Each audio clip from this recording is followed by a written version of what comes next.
Hello, my friends. Welcome back to the Cardinal Coaching Solutions podcast. Wes Gow. I'm very happy to be here with you on what for me is a pretty cloudy, rainy, maybe even gloomy Monday morning here in the Mid-Atlantic. But wherever you are, whoever you are, wishing you health and wellness and sanity as we navigate these times of COVID and hopefully are looking towards the light at the end of the tunnel here. I wanted to just share a few thoughts here this morning. Actually, we're gonna get just a little bit nerdy here. Or at least I am. I'm gonna reach back into my biology roots. If you know much about my story, I'll share just a few points of it here. My career actually began in academia. I have a bachelor's and a master's degree in biology, and spent many years teaching biology to many different age groups. And there's a part of me that not only loves some aspects of the classroom, but even now still has an affinity for just the interconnectedness of all life, the interdependence that is present in any kind of ecosystem, be it a biological one or an office ecosystem, a team ecosystem, whatever that may be. So I have a real strong appreciation for that and even interest in that. And so on this episode, I'm gonna reach back into those roots. And one of the things that I can always remember loving, one aspect of biology, one particular organism, if you will, is birds. From my youth, I just loved birds. I can't even tell you exactly why. I do remember being just fascinated by flight. I remember being a little boy riding my bike with our family around the neighborhood, and I would stop and locate a bird in a tree. If I didn't recognize the song, I would ask for bird books or books about birds for my birthdays. I mean, I swear to you, I had other aspects of my childhood that were maybe more playful, but I just had this fascination with birds, even from a young age. And I think that's probably why, in some ways, I chose a bird for my business, Cardinal Coaching Solutions. And so I want to share just a little bit about how birds, even as recently as this morning, have influenced my coaching, for lack of a better word there. So with Cardinal Coaching Solutions, I remember thinking really hard about, what to launch out in my own practice under, whether that be my own name or some other kind of brand. I've always been a band guy, meaning as an artist, I like bands as opposed to solo artists. And so I like the idea of launching a brand for a coaching company versus just my own name. And that's just a preference. And Cardinal Coaching came to me. Cardinal Coaching Solutions just kind of rolled off the tongue. And the more I thought about it, several things came to mind. And by the way, I'm going to talk about far more than just my own business here. This is just by way of introduction, if you find it interesting. So the cardinal is the state bird of my home state here in Virginia. I actually didn't realize that until long after I'd launched the business, or didn't remember that anyway. But what I also liked about the cardinal was that it can mean or signify importance. Utmost importance. It can be used to signify something that is primary.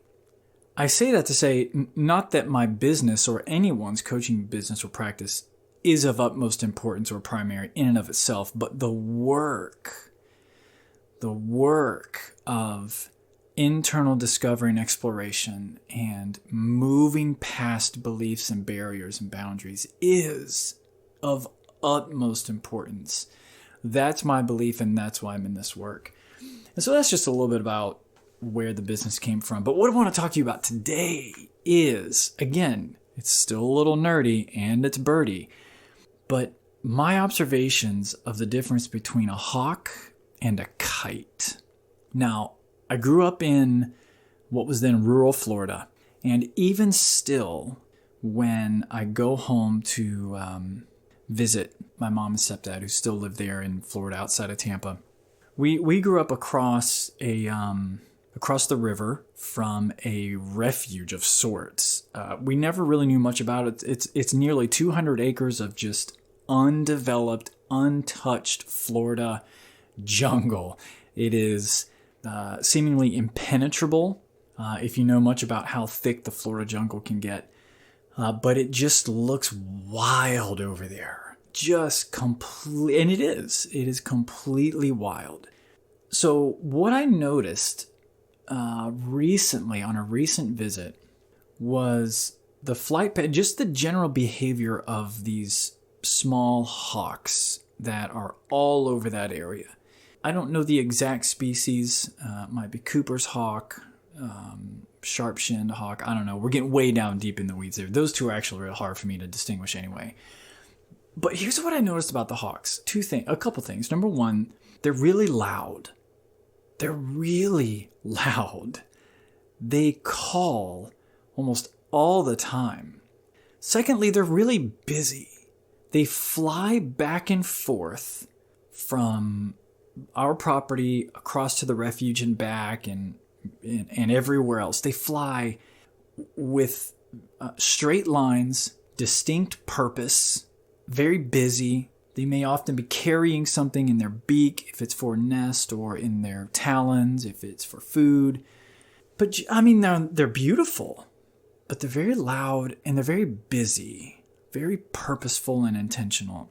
And then out of nowhere, across the tree line of the refuge, with no fanfare, with no calling, with no introduction, comes these kites. These swallow-tailed kites. They have a beautiful tail. Sometimes they might be referred to as a scissor-tailed kite.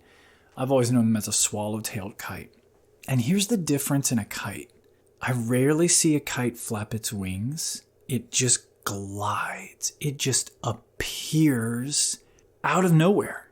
There it is. It's now above the canopy and it's flying over the river. They rarely flap their wings. They just move with the thermals. They seem so connected and responsive to the wind, whereas a hawk is, and again, this is just my own observations, flapping their wings very diligently in the process of moving towards whatever beeline they're moving at. But these kites are just responding. And they almost appear playful. Now, I imagine they probably have a purpose in the way that they're behaving in that moment, but it looks and it appears so responsive and so playful and so at ease and so in flow. It's moving with what is. Their flight pattern, their posture in the air is moving and responding to what is, versus these hawks that are, I don't want to say moving against, but they're definitely far more either intentional or maybe seemingly just kind of unaware of what is. I've got something to do and I'm getting across the river and I'm going to get it and then I'm getting back. Yeah, so they're very responsive, very playful. They're also very quiet. I've never heard one of these kites make any kind of song. I'm sure that they do. I'm confident that they do. I've never heard it. They just are. And they're actually quite mysterious, because as quickly as they will just suddenly swoop above the tree line and appear to our view, if you're not careful, if you're not watching them, you can turn your head in a conversation and come back to find that bird and it's gone. Just as quickly as it appeared, it's out of sight. And so I was thinking today, I mean, literally just this morning in kind of my preparation for the day routine, my quiet time routine, I had this business thought in my mind, or this decision I needed to make about how to respond to something that's presented itself in my business. And it's actually been circulating around in my mind for the last couple of days over the weekend. I knew I was going to need to provide an answer today. What do I do? There's no right answer, but it was one I was taking very seriously. There's a sense of me that wants to get it right. And out of nowhere, just like these swallow-tailed kites that I've told you just appear above the tree line, out of nowhere came this question. If you were responding to this situation in your business in the way that a kite behaves in the air, what would you do? And it was so inviting. It was so interesting to me. Now, of course, that's just me. I've just shared with you all my kind of nerdy-birdie interest there. And so for me personally, that question really landed. And it really invited a whole new presence and posture with this decision I had to make. If I approach this decision in the way that a kite approaches flight, what do you want to do, Wes? And so I imagine everything I've observed from these kites and everything I've shared with you. Their playfulness, their responsiveness, their moving to what is, their connection to the wind, which for me is actually a very it carries a lot of spiritual metaphors with it. Their connection to spirit and their responsiveness to it. And so I slowed down and I just sat with that and went, what do you want to do? Regardless of what decision might be perceived as right or best or productive or long game or whatever. Just right now, respond. What do you want to do? And as soon as I sat with that and allowed myself to just be responsive to it, an answer came to me. And I went, yeah, I really like that. I really like that. And that's what I'm going to do.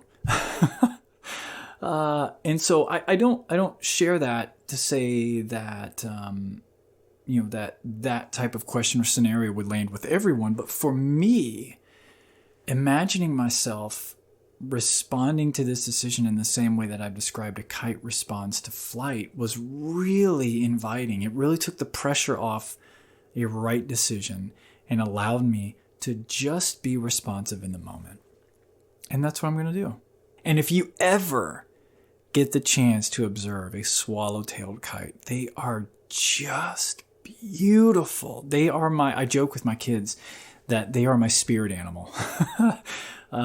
They may very well be my next tattoo. I don't know. They really are a very spiritual animal for me. And like I hope you've heard, they've taught me a lot. So anyway, thanks for listening. I wanted to share that with you. Hope you are all doing well. Quick plugs here. Beta groups launch, or they are held the first Tuesday of every month. So the next one will be coming up in May, the first week in May. These are opportunities for you to experience a group coaching session with me. They're completely free, but they are first come, first serve. And I limit them to 4 tops. So look, if you're home, or I'm assuming most of us are, but if you're home and you're looking to just try something new, hop into one of these with me. They're so much fun and they're so interesting, and I swear to you by all that's holy, there is zero expectations that you would sign up for anything beyond that. There's no spam, there's no follow-up marketing, there's no list you're going to have to unsubscribe from. God knows I cannot stand that stuff. So if you just want an opportunity to experience it, please follow the link in the show notes. And then also fellowship groups. I have 2 of those launching first week in June. Beta groups feed fellowship groups and excursions. They're not a prerequisite. You don't have to have attended a beta group, but if you'd like to before signing up for one of the 2 fellowships, then please do that.